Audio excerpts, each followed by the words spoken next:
So, for my research paper, I chose an introduction to convolutional neural networks. So, I was new to the whole this deep learning. So, I chose a basic paper I found. So, first moving on to the motivation. The motivation behind the CNN is to develop a neural network which is able to uh, identify an image with grid-like topology and is able to recognize image on based on the training it is given. The idea behind this that an image is basically a binary representation of visual data. It has a pixels which are arranged in a grid-like fashion containing the pixel values. So in the CNN, we are going to feed the data, and after tutoring with pre-labeled images, we are going to use the model to recognize the similar images. First, the methodology behind the CNNs is that it basically contains three types of layers: the convolutional layers, the pooling layers, and the fully connected layers. The CNN is basically a model with these three layers in stacked together. And first of all, these layers use the parameters, like simple parameters like lines and curves, and complex parameters like faces and objects to detect the required images from the input. The convolutional layers are basically the layers where the dot product is performed between the two matrices. One of the matrices is a kernel. Kernel is basically a learnable parameter which is assigned given to the model so that it is able to recognize the required parameters from the receptive field and is able to uh, display it on the as an activation in the activation region. So describing the methodology, first we are going to assume a kernel which is as presented here is WXYZ, and this is an image input. As said earlier, the convolutional layers basically are the dot product between two matrices. So here between A, B, and EF matrix and the kernel, a dot product was uh, uh, performed. This image here is the input. The kernel here will be using the receptive field where A, B, E, F is the receptive field, and this is the activation map formed from the kernel and the image. Using the same method, a whole kernel will stride across the image and form an activation map as we will require.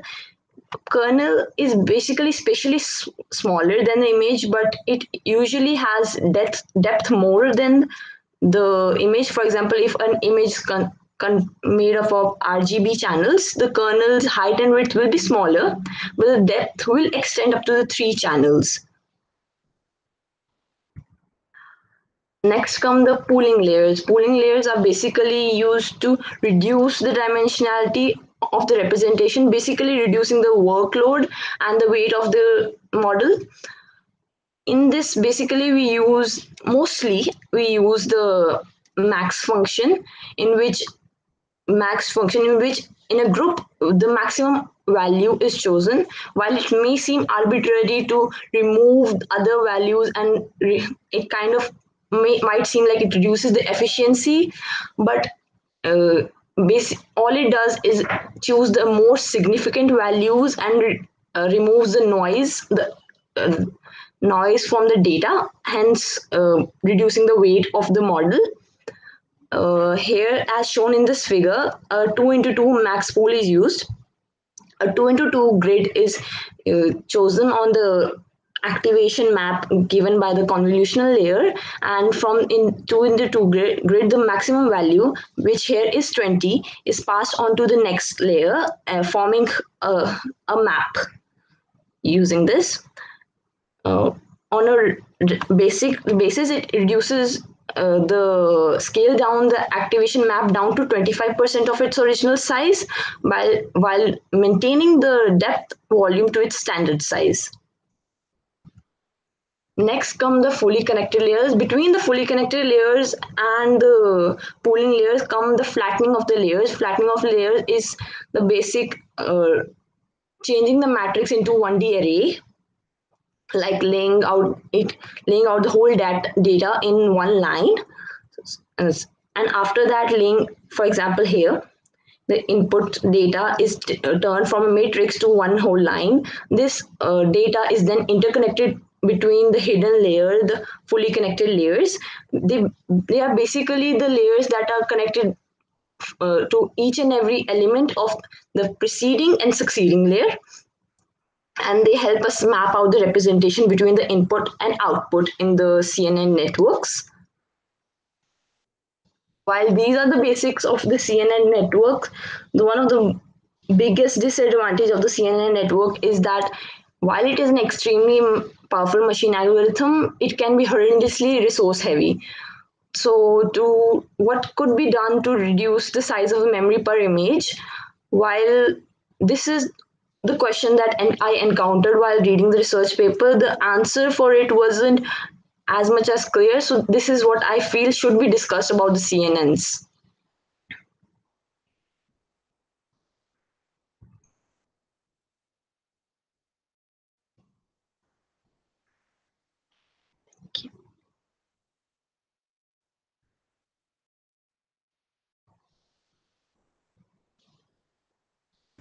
Okay, so the question that arises is like, how are CNNs better than deep neural networks? What's the new thing that made them better? Basically, it is the from the ANNs, the artificial neural network, the CNNs are better in the sense that they are not heavily based on human resources, the human input, as compared to the previous networks, and they are somewhat self-supervised, like semi-supervised. Like we give them input, but after that they are self-learning to some extent. Okay. Uh, so what was your idea? Like, how can we reduce the size of the memory per image? For me, what I encounter, I think we can reduce the CNN network size by increasing the size of kernel, but it kind of will reduce the efficiency of the whole CNN model with it. Okay. Yeah.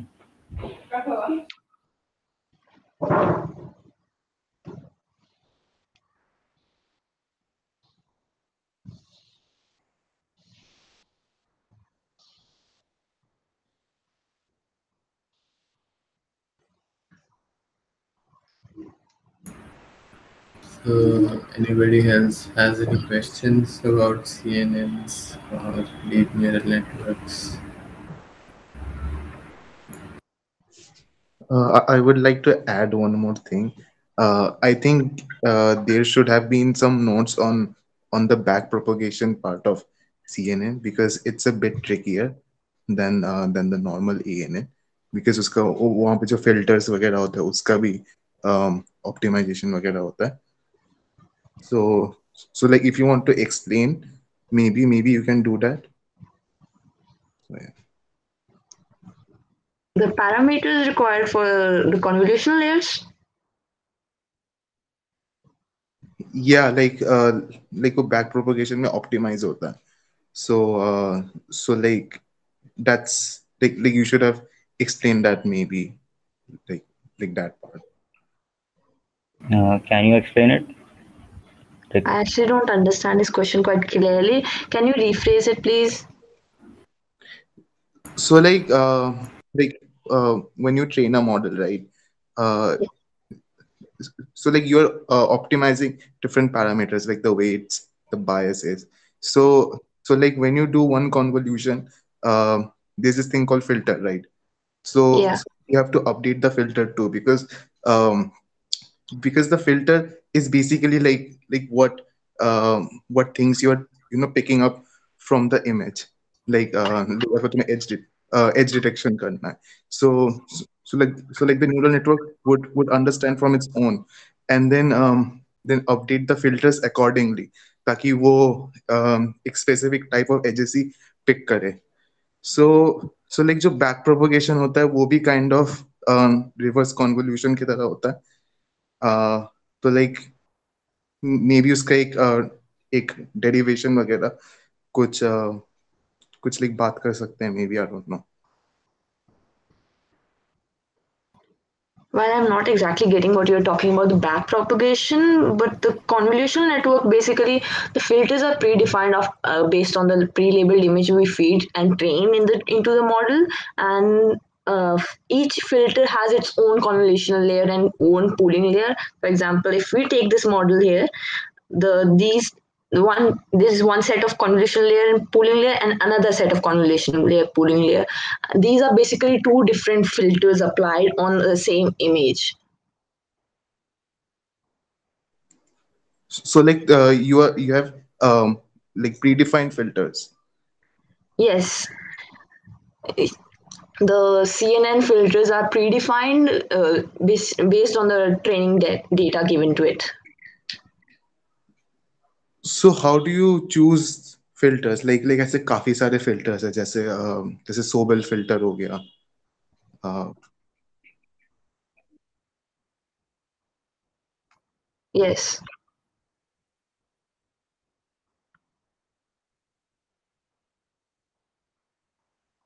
right.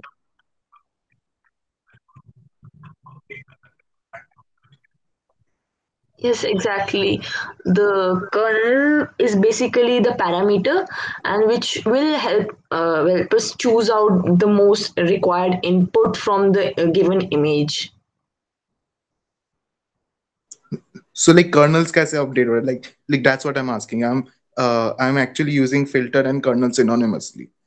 So Okay. Okay. So listen. CNNs में क्या होता है? Like as you go deeper in the network, जो features extract हो रहे होते हैं वो थोड़े और complex होते जाते हैं. इतना तो पता ही होगा. Like if you have read the research paper, they must have mentioned it. Like it's a deep neural network. तो उसमें starting में तेरा features अगर if you are taking like face as an image, पहले उसके outlines निकाल रहा है. So there is the canny filter that you are using. Then after that, it's going like towards like defining the shape of the eyes and those things. So वहाँ पर अलग filter होगा. Sobel filter maybe can be used. So these like, is that answer your question? Does that answer your question? Rick? yeah. Oh, yeah. So like making like one question, like why are we like pooling? Like what is pooling used for here? I didn't get it. The pooling is basically to reduce the weight of the model and reduce the number of parameters it requires to compute the required output. Basically, we are reducing the work that a model needs to do while trying to maintain the same efficiency as before. Okay.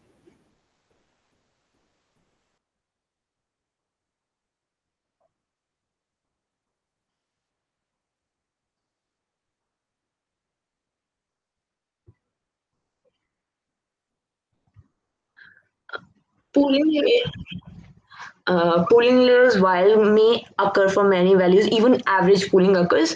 The size of the pooling layer depends upon the activation map and the what we want from the output. It chooses what kind of pooling value we need, like maximum value or the average value.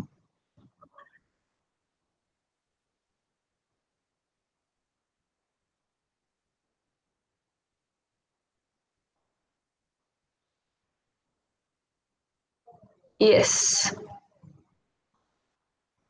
Okay. So I want to know like why are we pooling? Like as I can see, like when we are pooling or like an image, like for example, isn't it like losing data? So doesn't that affect the performance of the model? Yes, it is actually affecting the efficiency of the while increasing the performance of the model. That is the whole motto of pooling. That we need to attain as much as efficiency while reducing the work for our model. It's like we want to reduce the work number of parameters we want to give in. It's like reducing the number of pre-labeled data we want to give in while keeping as much high as efficiency we can. That's the whole thing about behind pooling. For example, if we take a face we want to recognize, So in the pooling, we will use the eyes and the whole bone structure as an filter, while if we are not using a pooling layer, we might need to use eyes, bone structure, nose structures, and other various things as filters to get that much of efficiency. Okay. So I have like another problem. Can you go back like that architecture? Yeah. This one? So yeah. So as you're seeing, like the size of the image is diminishing with after every pooling or convolution setup. So wouldn't Yes. that cause like a problem? Like at some point, if you have made a very deep convolution neural network, so at points it can happen like the size of the image becomes so small that the further convolution network cannot, like layers cannot act on it. Like if, for example, It's take the more image of about yeah. sorry to cut in, but it's more about applying more filters into a given area, and these filters will be basically passed on other parts of images too. So basically, it's deep analyzing a certain part area of the given image, and then moving on to next and applying the same deep analysis on the that next part.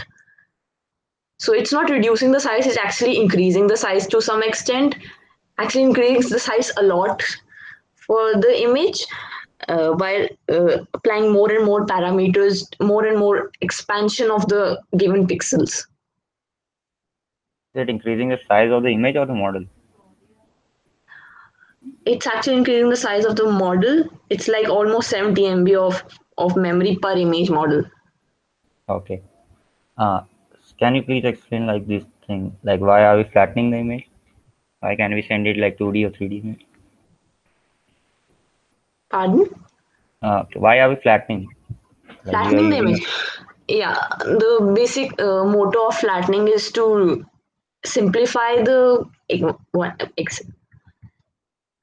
yeah, the basic motto of flattening is to simplify the whole model so that a basic connection for each and every uh, kernel could be formed, not kernel. Uh, each and every input could be formed with the output so that we are able to attain each and every pathway and each and every possible output from the filters we applied. Okay. Okay, nice. Okay, so now like let's discuss like this was the like basic setup of CNN. There have been done research and new models of CNN have come up. Like there's exception, there's inception, and like models like these that have solved this problem of data loss after every pooling layer and like stuff. So like read into that. That's like that will give you a broader perspective what CNNs are and how they are like sending waves forward and propagating it and then changing the whole like efficiency of the model. So these are the like new research direction that we can look into. Then okay, yeah, yeah. So anyone else who has any other questions?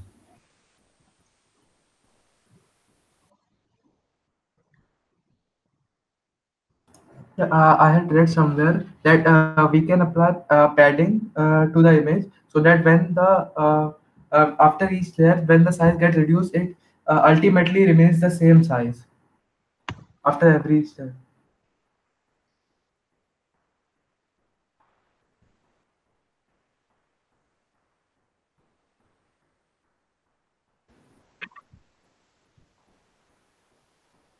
पर जैसे कि काफी बड़ी image है, मान लीजिए 64 या 64 image है, तो अगर हम लोग 1 बाय 1 की पैडिंग कर दे तो फिर इतना नहीं होना चाहिए, आई थिंक। हाँ हाँ Yes, the kernel will act on the padding area. Yes, kernel, but if you are using average values, then I don't think it will affect much. Also, Okay, the padding will be considered only once. The border cells will be considered only once, and the cells which are in the middle of the image will be considered more times as compared to the border ones. So it will affect less. But considering that there are many convolutional layers, the padding will be applied again and again. So there won't be just one padding.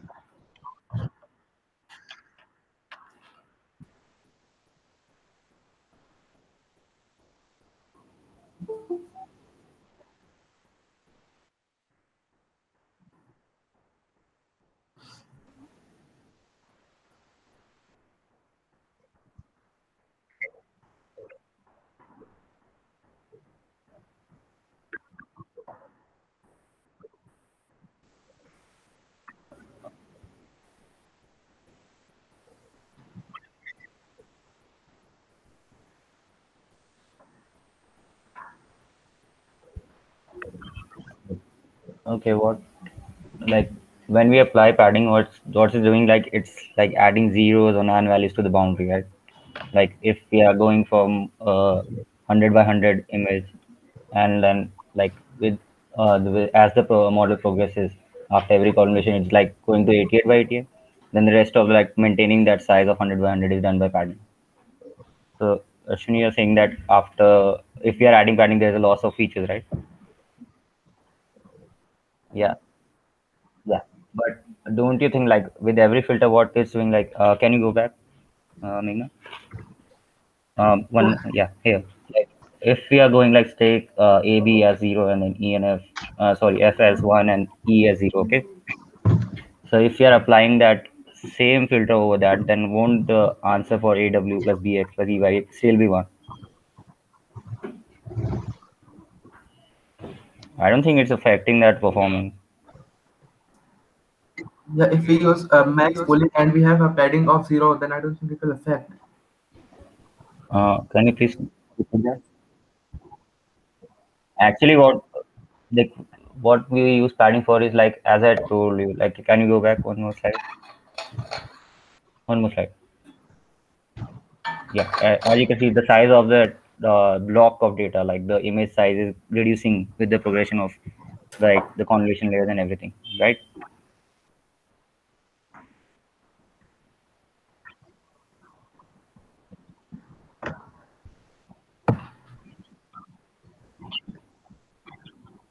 But yeah, yeah, that's the point of convolution networks. But what don't you think? Like, if we are making a big convolution network, like with 170 layers, so we are expecting like it to be giving us good performance and everything like that, right?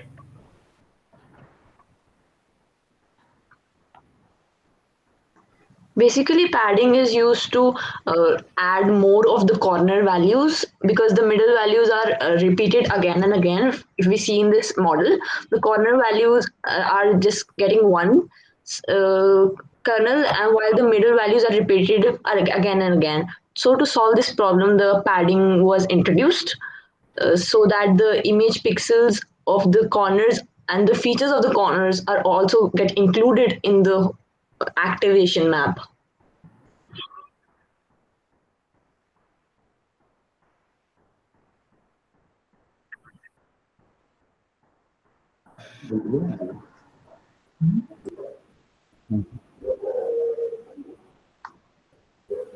But that would like distort the main idea of convolution network, because if you're adding something other than 1 or 0, that means like you are adding something, some new feature to the image.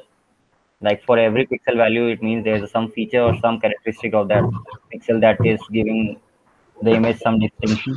So if you're adding some other value to that, like corners and everything, it will like recognize them and use it to like classify or any other task that we are doing with CNN, and it will give different.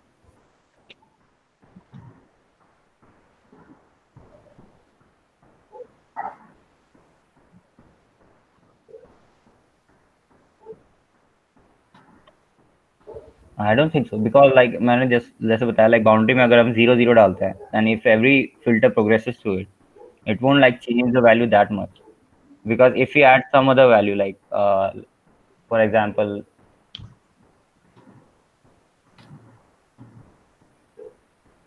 we are taking the RGB image. So what's happening if we are adding 163 there or something without normalization? So it would happen like it would add those images while calculating every pixel value.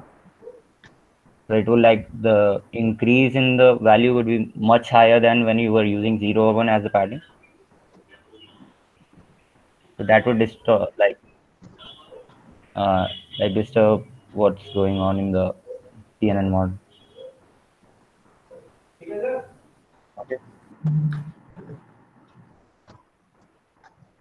If you have like some novel thing that you can do to improve this, then it's good. Because a lot of research has been done on this, and this was the best approach that we can come up with. But if you think like using average values or something like that can bring about a major change in this CNN models and improve their performance, then yeah, that can be like a good research perspective of it. Yeah.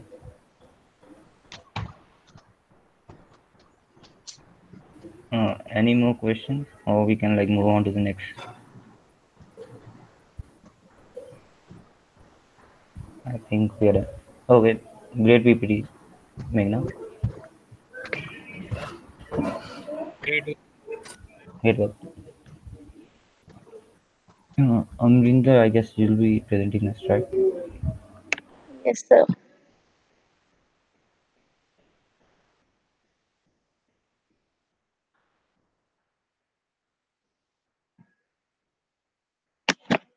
I hope my screen is visible.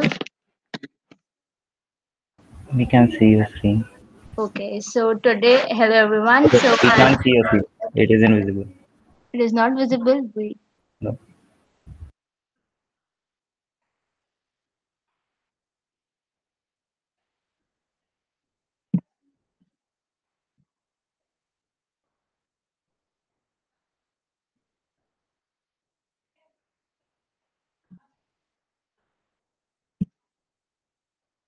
Is it visible now?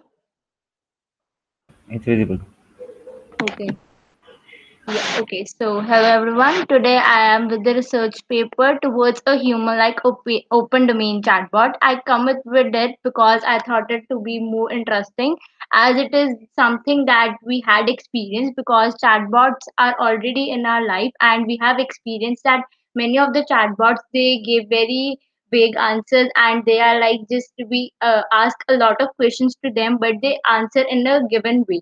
So the motivation was behind that, the Google research team, they also thought about it, and they just introduced a model named the Mina chatbot, and they evaluated it upon a human evaluation metric, and which is called as sensibleness and specificity average, SSA, and that can capture important attributes for human conversation, so that the chatbot can act like our human brain, so that it can compete with our human brain. And they also demonstrated an automatic metric for that, that is a perplexity.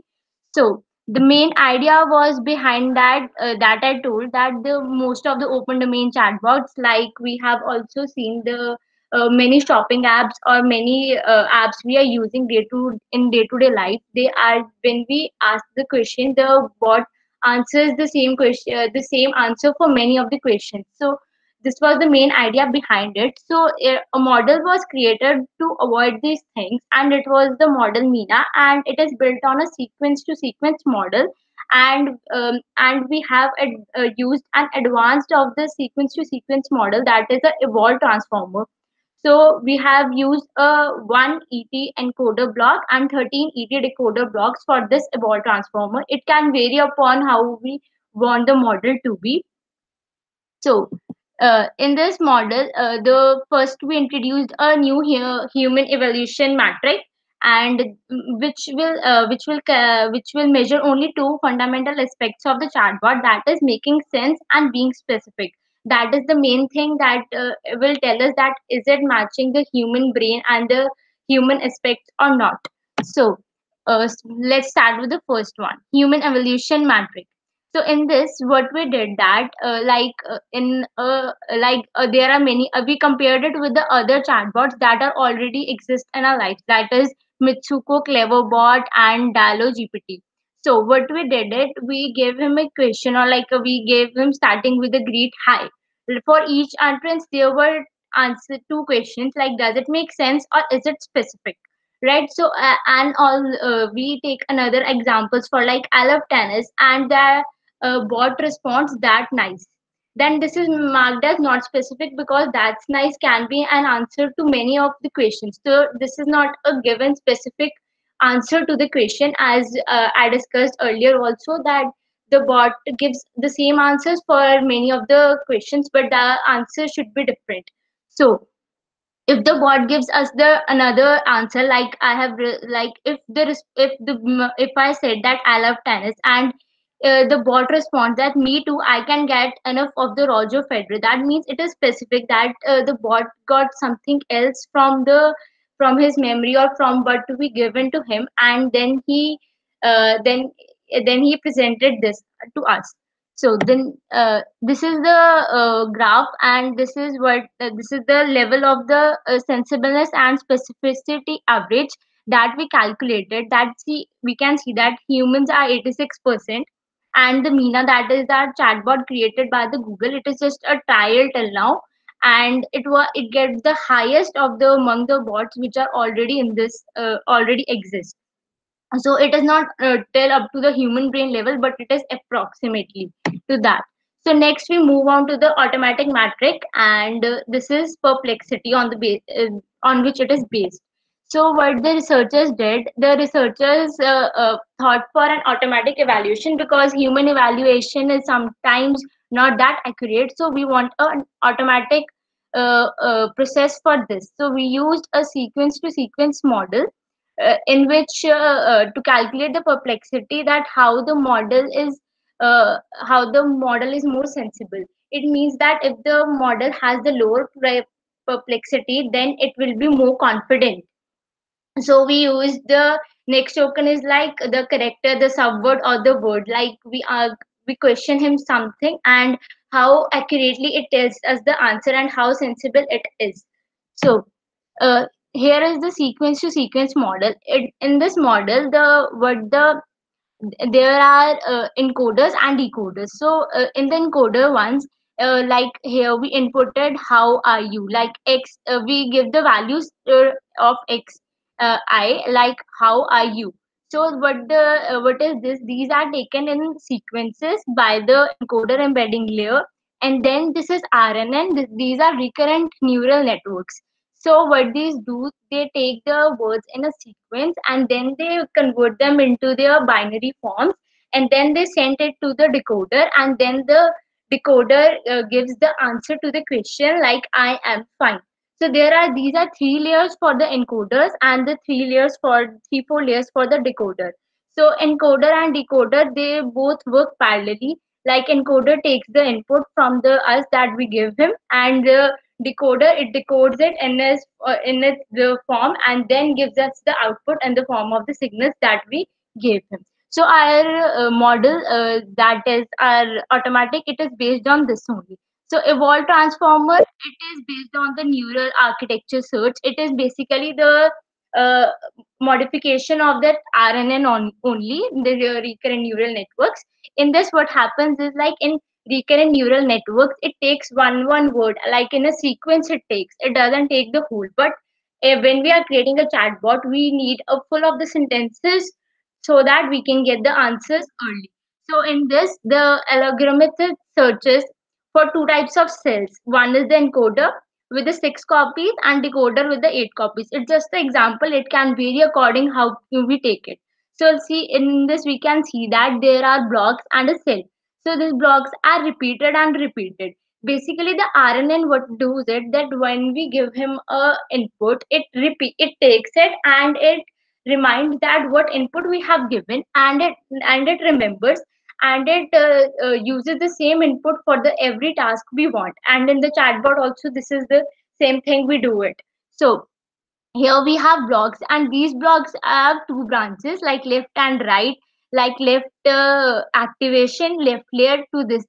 So this is the inner function of the evolved transformer, that how it is, like when we will give some information to it, then the block will use this information and it will act like this, and then it will repeat up to it 6 times, because here we have taken the 6 blocks only according to our normal evolved transformer. So Here is the interactive SSA versus Perplexity. So here we evaluated that the Mina has the Mina, the bot that was created by the Google, has the less perplexity, and I told that the lesser the perplexity would be and the more the confident it would be. So it had the most. So the bot created by the Google is the most accurate one till now. So this is showing that. So this is the final how the Mina worked. Like user asked how are the things. In this we used only one evolved transformer encoder block, and we used 13 different types of evolved transformer decoder blocks for this. So we asked him like they are good. How this is the conversation between a user and the Mina, and they told us about like what are the some of your favorite shows. So Mina answered the next generation. So like it tells that my favorite shows are Supernatural, Star Trek, TNG, like this. And the user asks what is TNG, then it tells that the next generation. So what's the difference between the others and that? If we ask like what are the favorite shows or what are this, then most of the bots are not able to answer this question, and they keep on answering the what we feed them. So this has the more accuracy than that of this. So discussion points. So for the further of the chatbot, this chatbot is also not into existent till now. It is a trial model, and we want more and more sensible bots for the future so that they can match with the human brains. Like our brain works, they should work like that only. So we should lowering the perplexity, which would that I told that it will be more confident our model will be, and the improvements in the algorithms, architecture, data, and computing, so that the more we will use the algorithms and accurately, the more our the model will be the more accurate, and tackling the safety and the bias in the model so that it is and its personality and the factuality, so that the model is more sensible and personality, and so that we should feel like that we are talking to a human only, not to a bot. Thank you, that's all. Great presentation, Amrinder. Okay. So can you like explain like what are your like takes on how we can reduce the perplexity? Okay, so perplexity. So we want that perplexity. It is the main, basically that the accuracy. So we want that we have to make our models that is evolved transformer. We have to make it to that level that it should that the input we give him, it should encode it in a good way, and then it should match with our brain. Like what it is a based this model is based upon basically on the deep learning, right?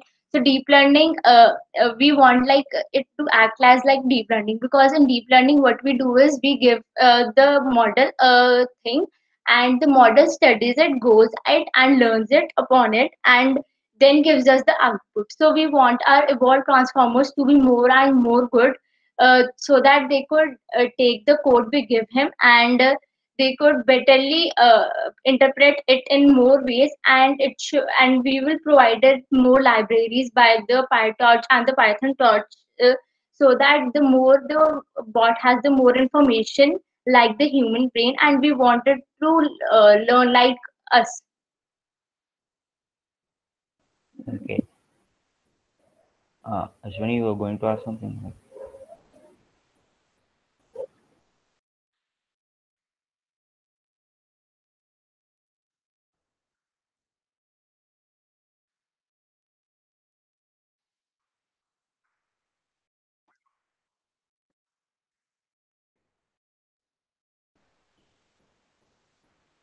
Okay, let's start with like one hot vector that I saw somewhere. One hot vectors, then embeddings, then RNNs, and so on, right? Okay, so Amrinder, can you go back to that diagram? One hot like that. Encoder decoder architecture. This one? Behind that. This one. Yeah. Yes. Have you like searched about what is one hot vector? Yes, I have till I have searched on this. It is like this is one hot vector. So encoder, what does it do is like we give like we inputted how in English. So the it is first is one hot vector, which will represent it as a vector, as we discussed in maths. We know that what is vector. So it will represent it as a vector. Then it will apply some algorithm on it, and then formula apply on it, and it gives it to the encoder embedding layer. So so here the algorithms will be taken, and then it will find the probability, and then we will apply the formulas of the probability, like what the probability of this should be, and then it gives to the RNN, the recurrent layer, which will convert it into its own learning language, and then we will go back to the decoder current layer, and it will do as opposite the encoder layers. Okay, so let me like tell you what a one hot vector is. Like this is the question, right? How are you question? How are you question mark? So one hot vector is like it's a vector consisting of only 1 and 0. So like if we are sending how in the first RNN, so in the vector it would be like 1 0 0 0. Then in the next vector, like if you are sending R, it would be 0 1 0 0. This is one hot encoding. This is a process like method that we use to like convert the words into vectors. So this is what a one hot vector is. Secondly, what we talked about is encoder embedding layer. What embedding layer does is like when you're passing it a vector, it's like mapping it in an ND space where it's like trying to like calculate like the Euclidean distance between like two values. If you know what a Euclidean distance is, like that it's a direct distance between 2 points on a 2D space. But like as we know, like Euclidean distance is only applicable on like 2D space. It fails on like embedding space because in the ND space. So there are ways that it does these things and maps it like accordingly. Then secondly, what's this H naught T and H4S? Z equals to H naught P. Something like that. It's the variables we have taken, like you can see in the encoder recurrent layer. RN has given the output HIS, so it is the code of the machine only. That HIS is the last output by the encoder layers, and it has given, and we have given it as a variable like Z is equal to H0 and H4. So this is for the machine, like you can see in the decoder recurrent layer that it is Hj. So we have denoted it Xi and Hj. So these are the vectors, and we are varying the values of the I and the j for these. Okay. Okay. So let's like discuss the drawbacks of this network. Ashwin, should we do that? Okay. Yeah, the first drawback, let's go with one hot vector. There is a problem with one hot vector is that if the like text that we are sending or the corpus that we are sending is way too long, one hot vectors are created. So they are too big in size. Like if you are sending a paragraph containing of 500 or 100 words, still, so can you understand? Like only one value is one, others are zero. So it's creating a lot, taking a lot of memory to process it. So there were other methods that were used like ngrams. Ngrams is another method that came after that, and it like solved this problem because what it did was it took only the previous word. Like ngrams means the n words that you want to take in the training process. So like if you are taking how are you, if you are saying it's 2 grams, so it means like it's first taking how are, first it's taking how, then for other step it's taking how are, then it's taking are you, and that so on. This is the ngram technique that came up when it like reduced the space memory that was needed to create those vectors. And then the second drawback is like using RNNs. RNNs was like the drawback with RNNs is like for every step it's using like do you get like it's using the past experience to predict the future experience, something like that. So if we are sending it a lot bigger sentence like 50 words, so it's using 49 words to predict the meaning of the 49 words to predict the 50th word. So it causes like two problems, that is vanishing gradients and exploding gradients. So it was because of that, like if the data is too small, then it causes the gradients to explode, and if it's too big, then what happens is like the past gradients that have been learned or the past weights that have been updated are lost somewhere. So for that we use LSTMs. LSTMs stand for long short-term memory, and the architecture of RNAs was improved, and uh, gates were used to determine which word was to be remembered and what word was to be like forgotten. Yeah.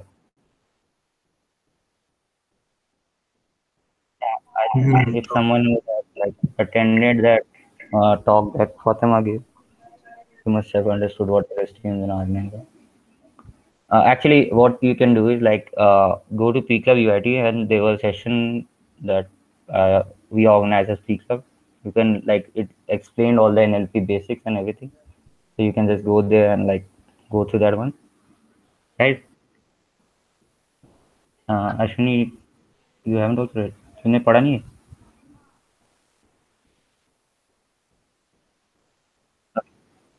Okay, so one quick question, Amrita. Like it's written, "How are you?" Right, and it's giving, "I am fine." EOS. What is EOS? Can you repeat, sir?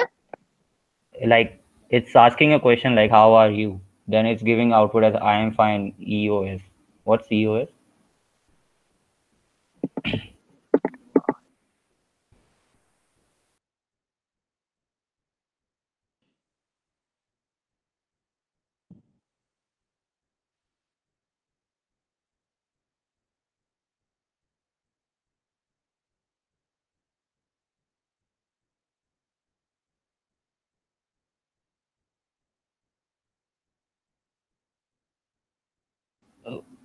Okay, so EOS is like end of sentence. It marks like for every NLP model, whenever you are performing task based on text, you have to mark the ending and the beginning of a sentence. So that's why it's predicting EOS. It's like it's done in the pre-processing step. So okay, so my next advice is like whichever paper you are presenting here, try to implement it after this. That will give you a more better understanding of what you read and how it's working in practical life. Yes.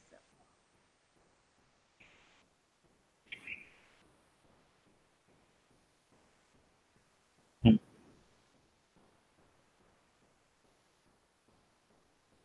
No, you can RNN train तो हमारे systems पे train नहीं हो सकता।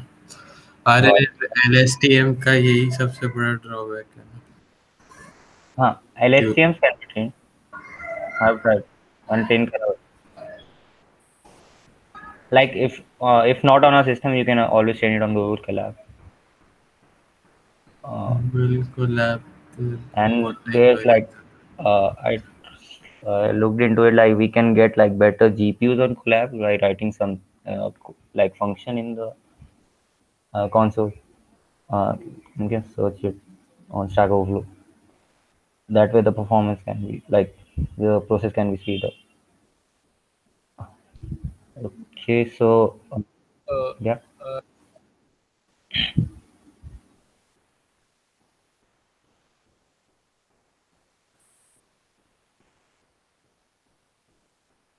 Okay.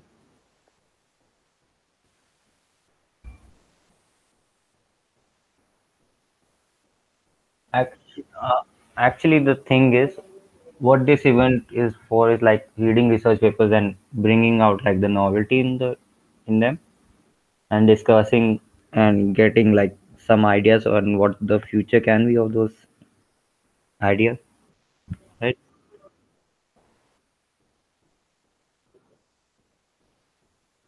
Yeah, it can be shared as a resource.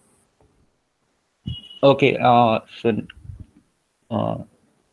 yeah, Amrinder, what was like the drawback of SSA in comparison to Perplexity? क्या बोलते Perplex, Perplexity. perplexity. Sorry.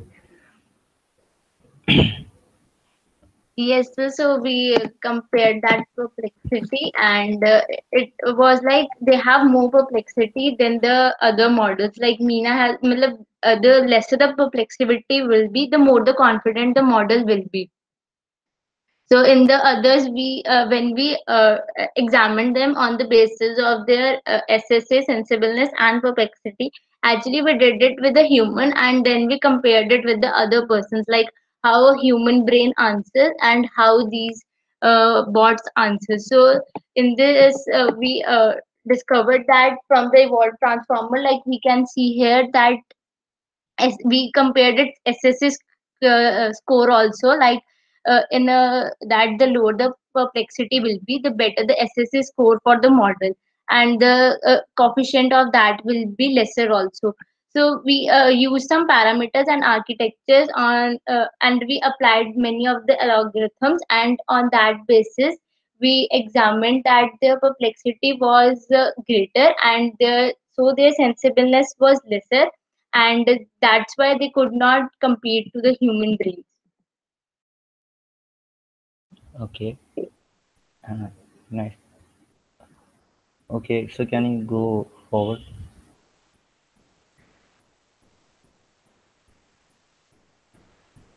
Okay, any further questions anyone have?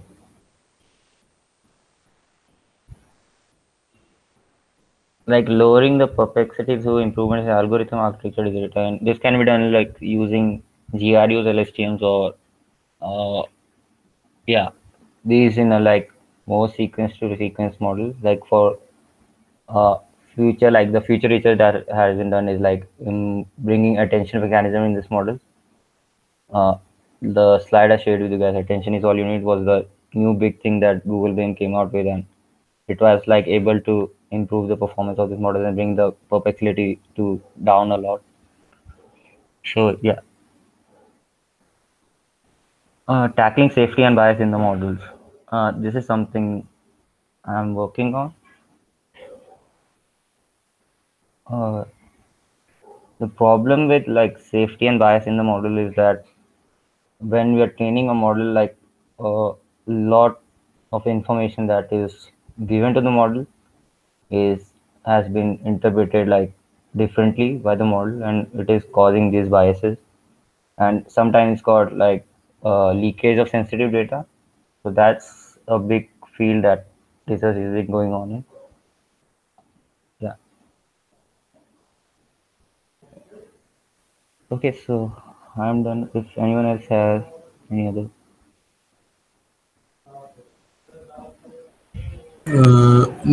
और अगर next week किसी को suppose किसी particular topic पे present करना होता है तो बाय मंडे अपना एटलीस्ट टॉपिक बता दिया करो, ताकि जो हम भी आ रहे हैं, सपोज कोई बिल्कुल ही नया टॉपिक हुआ जिस पे तुम प्रेजेंट करने जा रहे हो, तो हम थोड़ा उसका बैकग्राउंड लेके या थोड़ा पढ़ के आएंगे उसके बारे में.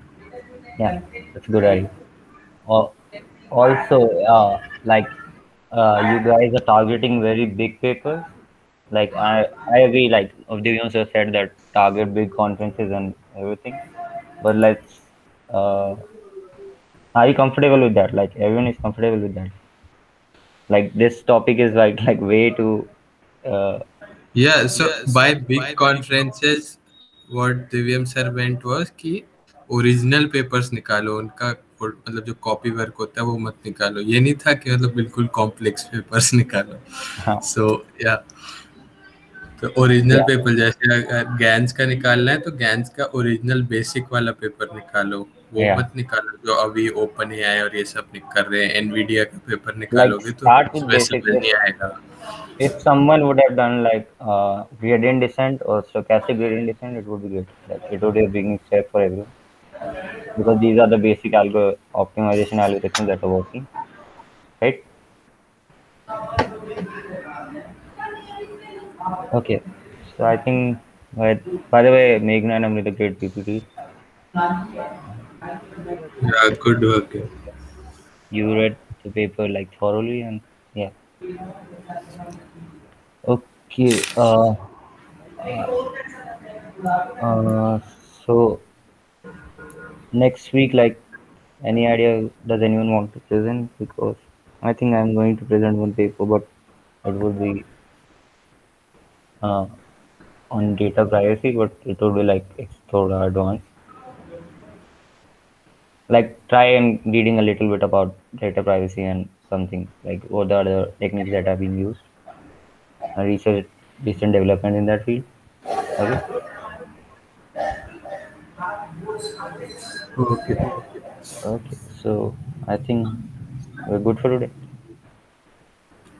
Yeah. Okay. Nice Okay, meet guys. guys. Bye. Okay.